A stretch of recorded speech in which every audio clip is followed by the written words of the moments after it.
The Nets have one star-stacked roster. Are they done making deals? That question is above head coach Steve Nash, who said to take it up with general manager Sean Marks. "I think as a coaching staff, we're quite happy with where we are," Nets head coach Steve Nash said this week. "But I couldn't answer that.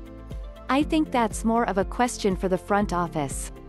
Iman Shumpert, Andre Roberson and Tyler Cook saw their 10-day contracts expire over the All-Star break, which left the Nets with 3 open roster spots. The Blake Griffin signing accounted for 1 spot, which means the Nets had space for 2 more players on the roster this season as of Monday.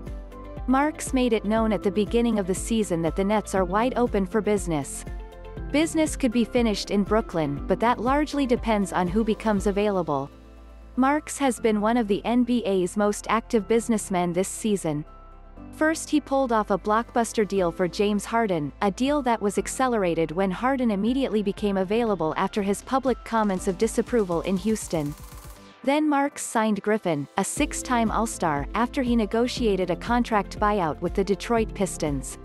Griffin was the first of a number of talented players expected to hit the buyout market or negotiate contract buyouts and forfeit a chunk of their salary to leave a franchise and hit free agency.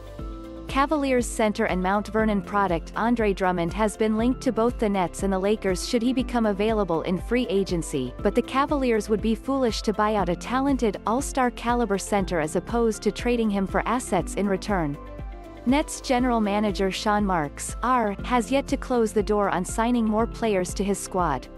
Brad Penner, AP, the same can be said for a number of non-playoff contending teams with quality veterans ready to play in a winning situation.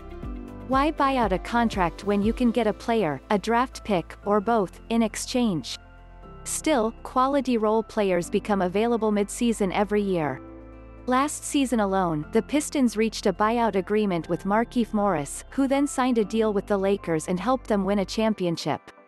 Reggie Jackson started last season with the Pistons, then signed with the Clippers after his buyout, and former Net DeMarre Carroll started last year with the Spurs, then ultimately signed with the Rockets after negotiating his way out of San Antonio.